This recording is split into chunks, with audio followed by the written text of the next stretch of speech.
Well, have you recovered yet? The Cincinnati Bengals and Philadelphia Eagles faced off in week 3, and like one of their most recent clashes, it ended in a tie once again, this time with Joe Burrow and Carson Wentz going at it head to head. We are coming at you with the post-game show here. We started a little later than usual just because of overtime and kind of had to get set and everything, but appreciate you joining us. I'm Anthony Cosenza with CincyJungle.com and the Orange and Black Insider Bengals podcast. Happy to have you with us. You can get all of our shows on any number of audio platforms after the fact, or join us live on the Orange and Black Insider YouTube channel and CincyJungle.com's Facebook page where we stream live. So happy to have you join us despite the result here. I don't think a lot of fans thought that the Joe Burrow era would start off winless. 0-2-1, that so rare third column that occurs in the NFL, yet seems to be something that, in terms of frequency across the league, seems to be pretty frequent with the Cincinnati Bengals. Happened a couple of times under Marvin Lewis, and now Zach Taylor gets a tie. And yet again, the Cincinnati Bengals have not been able to close a close game, be it really under Zach Taylor's watch or Marvin Lewis's watch. Interesting stat. I'm going to share my screen and share some things with you here. Interesting stat. I'm going to kind of go back and forth between Twitter and between, some stats and everything for everybody to look at. This is from Ben Baby, who joined us on the program to actually start the season a couple weeks ago. He's a great guest. He's with ESPN, but check out this one. The Bengals have tied the longest winless streak in one-score games in NFL history with 15. They've matched the 38-41 Chicago Cardinals. So obviously now we're looking at 3 in a row this year alone.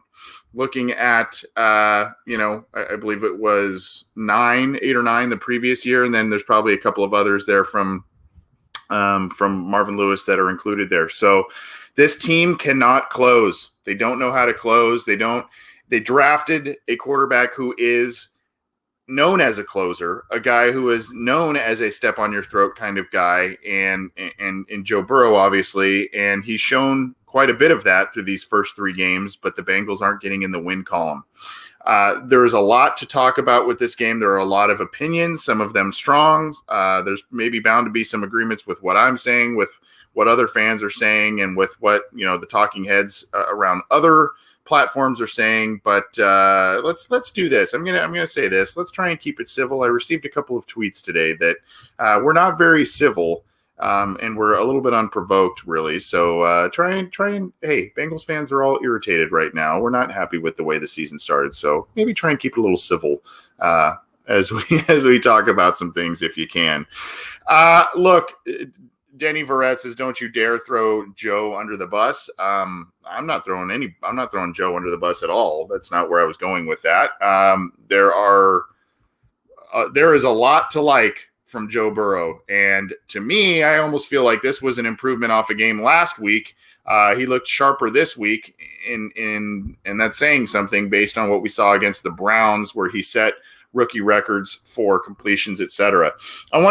This is the NFL.com score page. So I'm going to walk you through some interesting stats of the day, some things to note on drives. And I think that that kind of tells the tale of a tie. By the way, for those of you, I'd be interested to hear, does a tie feel like a loss to you? It almost kind of feels like a loss. You watch 5 full quarters of NFL football, and I don't know, you kind of feel cheated, I guess. So, I mean, it feels closer to a loss to me than it does a win. That is for sure. Even though it was a road game, and even though a lot of people didn't think that the Cincinnati Bengals would be very good this year, it still feels like a loss and not an easy pill to swallow. But if you look at Burrow here, 31 of 44, again, high volume of passes, and that's to be expected. The Bengals aren't running the ball well. We'll get there in just a second. 312 yards, 2 touchdowns, 0 interceptions, even higher completion percentage, 105 quarterback rating today for Joe Burrow.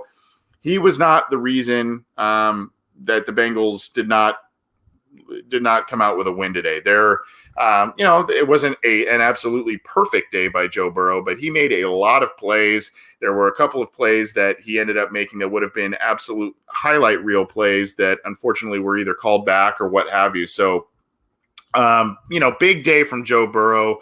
Has 5 touchdowns and 0 interceptions in his last 2 games, has only 1 interception in 3 games so far this year. He's being efficient with the football. He is being pinpoint accurate on these crossing routes and these drag routes across the middle. Has an enormous rapport built with Tyler Boyd. We'll get more on Boyd's comments after the game in just a second, but 10 catches, 125 yards on 13 targets to Tyler Boyd, 3rd down conversion machine. The big play, Giovanni Bernard, he had a big run at the end there that seemed to have iced the game, but unfortunately, the Bengals had to settle for a field goal, and we know what happened from there. T. Higgins, 2 touchdown catches. There was the long play at the end of the game there where you would have thought Higgins would have come down with the ball. I wish he would have fought for that a little bit harder. So I kind of put the fault on T a little bit on that ball. It was a tiny bit underthrown by Joe Burrow, but the defensive back also made a great play. So there was would have been a very difficult play for T. Higgins to make, I think, but it's one you kind of hope he makes, especially going forward. So hopefully he learned from that. AJ Green, 5 catches, 36 yards, just not the explosive plays. And Darius Slay, one of the better corners in the game, had him blanketed most of the game.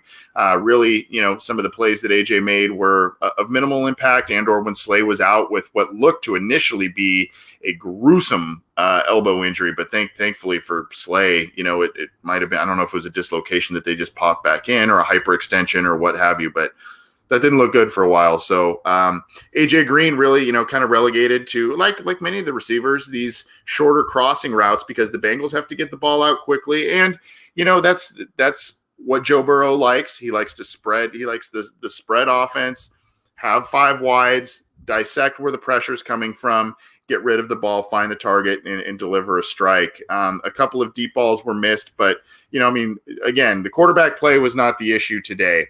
There were you look at the run game, and Mixon is really trying to find running room, and there really is not any. There was a pitch late in the second half today that he got, and by the time the ball hit his hands, there were 3 defenders that had already penetrated the offensive line, and at least 2 of which were in the backfield waiting for him. Not much you could do there when the blocking is that porous, and both in the run game and in the pass game, there's just no help up front, and there are no answers up front. And we'll talk more about that. But you can see, look at all the myriad of receivers here that Joe Burrow hit. 9 different targets hit on the day. And like I said, pretty high percentage. Another 300-yard passing game for Joe Burrow, his 2nd in a row. Unfortunately, it just does not lead to a win for the Cincinnati Bengals. Carl Lawson on defense. There's a lot to like on defense, and there was a heck of a lot to dislike on defense as well. Carl Lawson played like a man possessed today. We can go down here and look. You see the 8 total tackles. 2 sacks for Carl Lawson, and there were other pressures, and he was in there, I think, 2 other times where he had Carson Wentz in his grasp and let him go. And that was one of the facets today that I found very frustrating on the defensive side of the ball. The lack of wrapping up on first contact and getting either, whether it's a quarterback, and granted, Wentz is a big athletic guy, there's no doubt about it, but whether it's getting the quarterback to the ground on first or initial contact, or still some missed first tackles. It was definitely better than it was against the Browns, but still lacking, that initial kind of wrap up and get the ball carrier to the ground, or, if it's a sack. Sam Hubbard, who had a sack in the game, he also had another opportunity to go through his hands in terms of getting Wentz down another time. So a lot of frustrations there. Logan Wilson, he had the interception. He had 5 tackles. He made a couple of nice plays. There were a couple of plays also where he looked to kind of be a little bit out of position that ended up being chunk yardage plays for the Eagles. But a good early game in his pro career for Logan Wilson. Very instinctive play to get that interception off the tip that DJ Reader kind of flicked in the air. Josh Bynes, he had a great first game, not a great game last week. He did okay today. Another one of those guys I saw a couple of times. I believe Miles Sanders got out of his grasp on initial contact where, play should have been stopped for minimal to no gain, and it ends up being more of a 5-6 yard gain instead. Those are the types of things that extend drives and get points. The things you like on defense, though, the sacks I mentioned, you had the 3 sacks of Wentz, and then the 2 interceptions, and obviously the pressure and the interceptions kind of go hand in hand. And there were defensive backs that had their hands on footballs later in the game that they weren't able to corral. Jesse Bates almost made an incredible interception, diving, kind of going backwards for the ball, would have been another pick. They strip sacked Wentz a couple of times, and somehow the Eagles came up with the ball. They were getting after the ball, and so you got to like the turnover aspect, and the Bengals took care of the football on offense today. So you got to like that. What you don't like, though, like I mentioned on defense, the lack of stepping up when it mattered the most. The Bengals at the end of the game, they had a 7-point lead. The Eagles needed to march all the way down the field, score a touchdown, convert the extra point. And what do they do in a 2-minute drill situation? They allow the Eagles, they commit 2 pass interference penalties, both by their starting cornerbacks, William Jackson and Darius Phillips. That netted probably about 30 yards or so between those 2 penalties. And then they just broke at the end. You got to feel for Joe Burrow, who, gets him that engineers this touchdown lead at the end of the game here. Defense breaks at the end. Yet, in this Jekyll and Hyde nature, they held strong in overtime, and thanks to a couple of penalties by the Eagles. Very, very up and down day for the defense. One of the things they did do, as I mentioned, though, is get those takeaways. And what the Bengals failed to do on offense, for all the great things that Joe Burrow was able to do, they were unable to capitalize on turnovers. They only, I believe, had 3 points off of the 2 turnovers. And when you get those turnovers, not only can you not afford to have field goals instead of touchdowns, but to get no points out of some of these turnovers, that's a big deal. And the major reason for that, unfortunately, is because the offensive line cannot protect Joe Burrow. They cannot open up rushing lanes for Joe Mixon, Giovanni Bernard, and they are committing penalties that end up killing drives. If you look here, you can't start the game 6 plays, only 21 yards, punt. 3 plays, net 8 yards, punt. Second quarter, 3 plays, 3 yards, punt. 5 plays, 4 yards, punt. You get a field goal finally towards the middle end of the second quarter, and then the Bengals hit a groove here. They had the field goal, touchdown, and then a field goal there. So they hit a groove late, but you can't start the game with 4 punts, especially with one of those being 3 plays, 8 yards off an interception, where you start at your own 44-yard line. You can't. That's not going to win you football games. And you can call into you can call Zach Taylor and company on the carpet for some of the early play calls. You can call all kinds of different things, but at some point these players do have to execute, and they have to be able to play better. Now, the one thing where you got to point the finger at Zach Taylor, Jim Turner, Brian Callahan, is being basically stubborn and obstinate about the status of their offensive line for two off seasons. They really liked what they had last year in Cordy Glenn and Jonah Williams. Well, Jonah Williams got hurt. Cordy Glenn was, I guess, hurt basically the entire season. They really liked this Fred Johnson kid they picked up. Well, 2 starts into this season, he got benched at halftime today, and Billy Price comes in. Billy Price had a couple of nice drives, but then, in true Billy Price fashion, major holding penalty to stall a drive late in the game, another false start penalty, and some of those old demons come to roost at right guard there. So unfortunately, the Bengals have not made heavy draft investments in recent years, be it first round, second round picks, really, in offensive linemen. I know Jonah Williams, I know Billy Price being the outliers there, but really stockpiling the other positions is kind of what I'm referring to. And for the last 2 off seasons, Zach Taylor, Jim Turner and company have really been promoting the status of this offensive line, and it's been atrocious. You look here, I'm going to switch again. We're looking at NFL.com, their stat page. Let's go down here on their defense. Count them up: 2 sacks for Brandon Graham, 2 sacks for Derek Barnett, 1.5 for Jalen Mills. There's 5.5 alone right there. 6.5, another one from Fletcher Cox. 7.5, one from Josh Sweat, and another half for Malik Jackson there to give him 8 sacks in the game. Now, not every single sack was just pure poor blocking by the offensive line. Joe Burrow did run into maybe 1 or 2 of those. So, I mean, and that tends to happen from a player that likes to ad-lib and tries to maneuver around the pocket. You're going to live with that. But 8 sacks, guys, 8 sacks. You can't win football games with 8 sacks. And you can't win football games if you're giving up 8 sacks and you can't run the football. If you're running the football well and you just can't pass protect, that's one thing. But you're not doing either. And really it's no coincidence at all that if you go back to these drives, the field goal drive, the 8-play, 56-yard drive for a touchdown, again, the 10-play, 71-yard drive for a touchdown, and then the other field goal drive, there was actually some capable blocking on those drives. And it is no coincidence that that is where Joe Burrow tore apart the Philadelphia Eagles. So you can't win in some, I mean, even if Zach Taylor called a perfect game or, on offense, or Lou Anarumo dialed up certain things, you can't win when you give up 8 sacks. You can't. And the Bengals can try and mask things as they want up front in terms of scheme and trying to mask the weaknesses, if you will. But unfortunately, some of these high investments that have not paid off, Billy Price, and these other investments that you waited until day 3 to invest, Michael Jordan, up and down day again.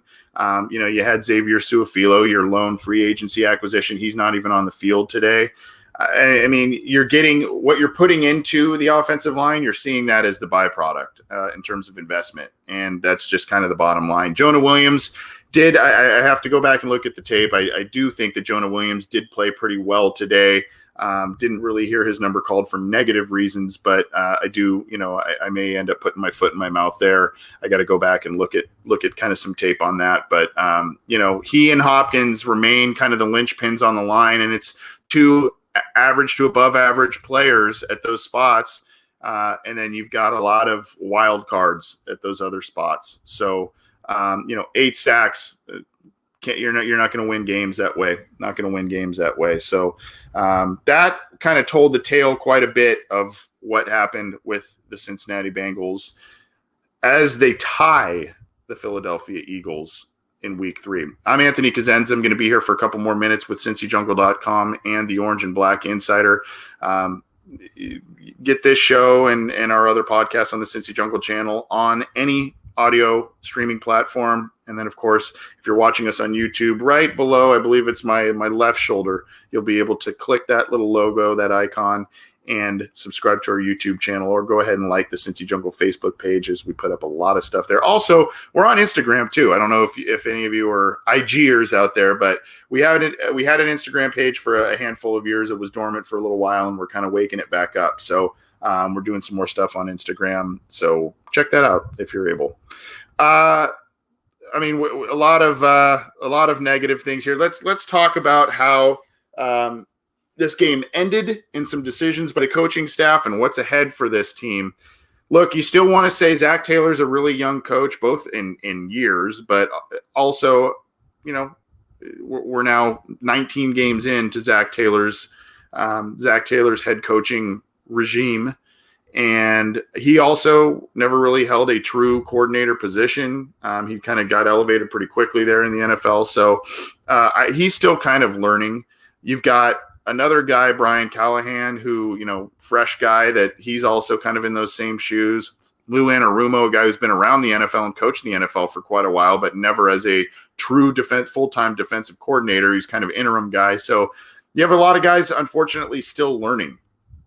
And it shows. It shows not only where these massive dry spells on both sides of the ball occur, and I mentioned to start this game four punts in a row, right? So on offense for the Bengals, and then of course the Bengals are just Jekyll and Hyde. They came into this game, I believe, rated 7th against the pass and 31st against the run. So just total Jekyll and Hyde, and the lack of, whether it's on offense or whether it's on defense, the lack of being able to take the game by the throat, make the plays that need to be made in crunch time, end the game, and get a win, that still plagues this team, even with Joe Burrow, one of the most clutch players we've ever seen at the college football level. And it's not on Joe. I'm not saying that. I'm just saying that this team still has yet to figure out ways to grab wins when they are there. When you lose 15 games, 15 games of a very, well, I shouldn't say lose, because one of them is a tie, but when you either lose or tie 15 straight close games or one-score games, like the stat I mentioned earlier that Ben Baby threw out there via ESPN Stats and Info, that's not ideal. That's not ideal. You got to figure out ways to close, and that's on the coaches, that's on the players, that's on everybody. When you're up a touchdown and there's a couple minutes left, and you go out on defense and you give up 2 major pass interference plays within 3 total plays on a game time, possible game tying drive, that's just, it's mind-boggling. It's mind-boggling. The other thing with the coaching decisions, and there are differing opinions on this, and I understand, but a lot of people, like myself, question the final play of overtime. When the Bengals had the ball, they did have one timeout, I believe, left, but there was 19 seconds. I get it, and you're at your own 10. I get it. You're not really going to do something that's likely going to win you the game, but my stance is this, and I understand your quarterback's been hit all day too, by the way. I understand you don't want to do that. Maybe there's even a small chance of a pick six and you get the loss out of it. I understand that. There are a lot of stances against my opinion that I understand. I understand why in some ways that call was made. However, you drafted a franchise quarterback that you want obviously throwing the ball often. Before that tie, you are 2-16 as a head coach, and you're not winning games. And earlier in that game, you decided to punt a ball away on your first possession, I believe, that was a 4th and short in the opponent's territory. You don't go for it there, and then at the end of regulation, you also kneel. So you have a lot of just kind of give-ups at critical points in the game. And that's kind of where I have, and then you're not winning games anyway prior to that. So that's kind of where I get a little heated, I guess, in that decision. But look, there were so many other opportunities, as we say every week. There's so many other opportunities for the Bengals to grab this win. You look at that amazing play that Joe Burrow made where he avoided tackles, eluded a would-be sacker, and makes this awesome completion to T. Higgins. T. Higgins got pushed out of bounds. That play gets called back. You see what happens with the Bengals. Gio gets them in really good scoring range to, really ice the game. The Bengals get a touchdown. They end up winning the game, and they would put the Eagles down by, I think, 11 at that point. So, it's instead what happens, you get the 42-yard pass to Gio Bernard on a little dump off. You have a -1 yard run. You have, another pass to T. Higgins that you get a 1st and goal. Then you have a 5-yard penalty on Billy Price. You have a 1-yard pass. You have a sack, an 8-yard pass, and then you have to settle for the field goal, which gives you a 7-point lead instead of the 11-point lead. So it's the little things. You got to do these little things correctly, and unfortunately, a lot of them start and end on the offensive line. That's the bottom line. I see someone kind of got past me a little bit. Connor, somebody said 18+ quarterback hurries, I think. I'll look for that comment to share with you guys too. But yeah, it's just, And at some point, if you're Joe Burrow, I mean, he's not going to publicly throw his teammates under the bus, which is admirable. And that's what a quarterback is supposed to do. You kind of fall on the sword a little bit. But I would assume internally he's probably stewing about the amount of hits he's taken, the amount of sacks he's taken. And I'm sure Jim Turner, Zach Taylor, and company are not comfortable with it as well. How could you be? There was one hit today. It was a late, egregious hit by Malik Jackson on Joe Burrow that caused him to leave for a snap. But it's those types of hits that make you just cringe, and you gotta protect your biggest asset, which is Joe Burrow. And when he gets the time, he has shown you what he can do. Even when protection isn't perfect, he has shown you what he can do, and it's very good. So the Bengals need to figure out something. I think, unfortunately for this year, it's going to kind of be, how do we mask it with what we have? And next year, you kind of, you had your fun picks this year with quarterback and wide receiver and those sort of things. And maybe next year's draft is basically just the meat and potatoes, where you do all offensive linemen and load up on defense again. So that may be what they're thinking of. And unfortunately, a lot of us thought that maybe the Bengals would be 1-2, 2-1 at this point in their schedule based on the talent here. And here they are, 2-1. I don't think any of us would have predicted a tie, unless you were kind of joking around a little bit. But winless to start the Joe Burrow era in 3 weeks is not, I don't think, how we envision this. I'm gonna go through some of these comments. Some of you are comedians in here, pretty funny. Dennis Smathers, #Bungle Forever. Reminds me of Marvin, Josh Holland says. This might be the reality from Fred Dixon here. Both teams are bad. If the Bengals are a bad team, I wasn't overly impressed with the Eagles either. Carson Wentz looked like a guy that was very pedestrian. He scrapped through and made a lot of plays with his legs today. But overall, 2 interceptions, could have been way worse, was hit a lot. And if you want to really get technical about it, when the Bengals took the lead, the prior drive, Philadelphia had a big play, a touchdown opportunity. Miles Sanders beat Akeem Davis-Gaither down the left sideline badly. Wentz had him he had a couple of steps on Davis-Gaither, Sanders did. Wentz floated one, looked like it was going to be an easy touchdown, and he just sailed it. So there was a lot of missed plays. I don't know if Carson Wentz is kind of having some mental hurdles that he's going through on the field there, but I was not overly impressed I was impressed with their pass rush, but their pass rush was going up against the offensive line of the Bengals. That is not impressive. So I don't know how much that tells you. And the prior week, the Eagles couldn't even touch Jared Goff. By the way, Andrew Whitworth's on that line and was the highest rated Pro Football Focus offensive lineman through 2 weeks. So the very next week they get eight sacks against the Bengals. Go figure. I don't know. It's getting. We're gonna get out of here in just a couple of minutes. It's getting kind of, lather, rinse, repeat. Unfortunately, with some of the excuses and some of the same reasonings and these close games, it just gets frustrating because I assume for the locker room it has to be very, very frustrating because, and I'll share this with you in just a second, but. They're so close and they just can't close. And it's a little frustrating. I'm going to share some, again, this is from Ben Baby. I'm going to share some quotes that he had, some post-game quotes from Tyler Boyd that are really pretty interesting and pretty candid. So I'm going to share these with you here. Again, this is from Ben Baby of ESPN.com. Bengals, Tyler Boyd, seeing Joe Burrow on the ground so much, it sucks. It hurts me because I know how much Joe wants to win. Let's go back to Ben's thread here. You can see this one right here. Bengals wide receiver Tyler Boyd later said he wants to fight anyone who hurts rookie quarterback Joe Burrow. You got to love that you're, at this point, to Boyd, who is your best receiver. You got to like his fire and his grit and his willingness to protect his quarterback and wanting him to obviously be upright. In this one, he also says, by the way, Joe is one of the toughest guys I've ever been around. I haven't been around him long. This one, guys, is a little worrisome. Bengals wide receiver Tyler Boyd, on all the losing the last couple of years, it's starting to affect me. It's starting to hurt a little bit. I don't want that to be a thing for us because we're a talented team. Oh boy.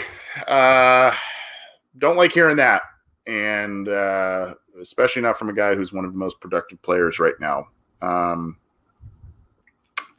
Can't have your star players disgruntled. And unfortunately, this franchise, when they have been losing, unfortunately, it's been kind of a theme that their best players just kind of show quite a bit of public dissatisfaction going forward. The other thing hurting we have yet as we tape this program post-game show, the Ravens have yet to take the field against the Chiefs, so there is still a divisional game to be determined on Sunday Night Football here. However, the Browns, who were down in the third quarter 20-17 to the Washington football team, ended up beating them, so they are now 2-1. The Steelers, who were losing to Houston, ended up beating them, so they are now 3-0. So the Bengals, if they want to make any kind of postseason push, not only do they need to make massive improvements and learn how to win these close games, but they're going to need to probably beat those teams. They're going to need to beat the division teams, no duh, right? They're going to need to show those teams that they can play with them and Joe Burrow can play with them. I am petrified as to what will happen to Joe Burrow against the Pittsburgh pass rush and the Baltimore pass rush as it currently stands and what we're currently seeing. The Pittsburgh pass rush has already been an issue, even when the Bengals had some of their best offensive lines in the Marvin Lewis era and into now the Zach Taylor era. This offensive line continues to be an issue, and I'm really worried about what that will look like later this year. The Bengals have the Jaguars next week, and then I believe they have the Ravens in week 5. So another divisional game coming right around the corner for them.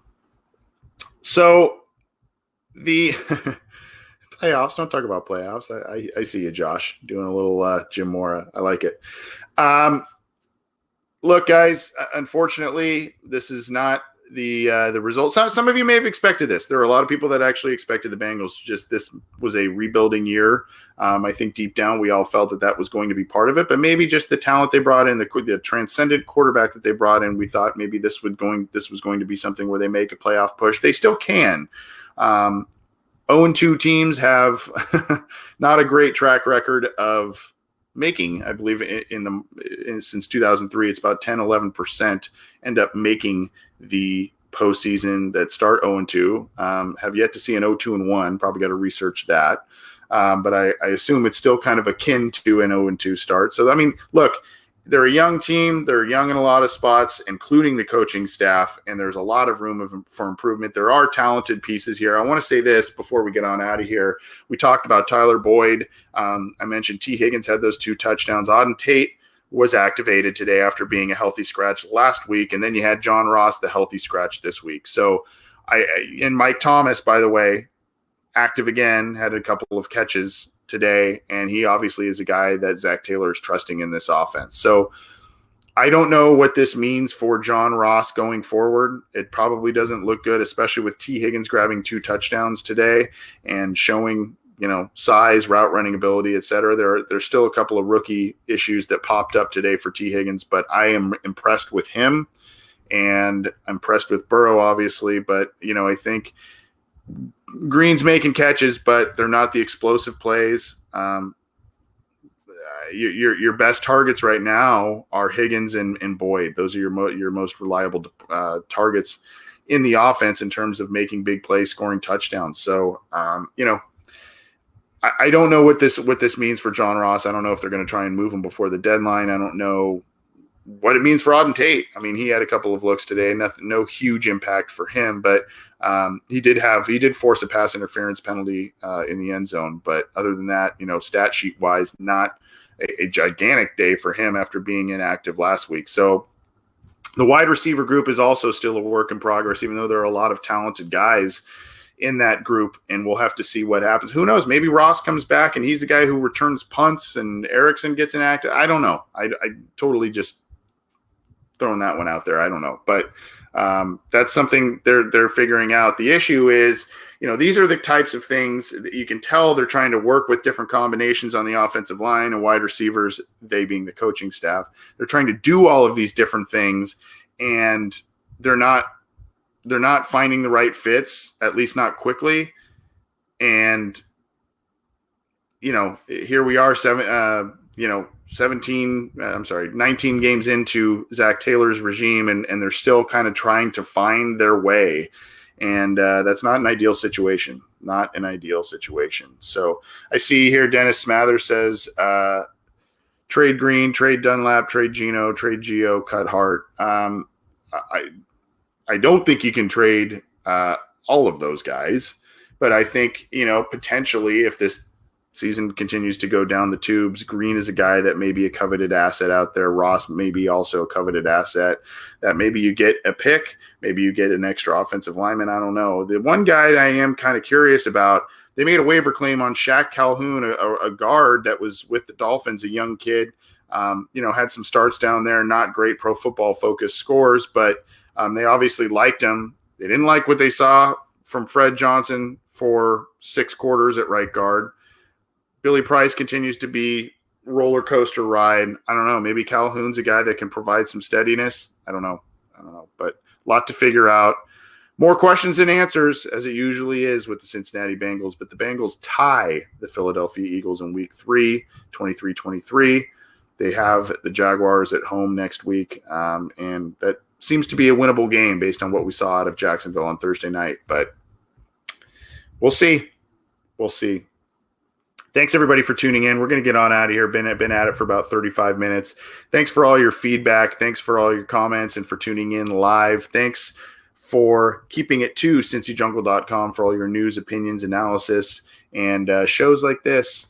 We appreciate all the support. Try and hang in there. Not the greatest start to a Bengals season. Let's hope they turn it around and start getting some wins. See you next time.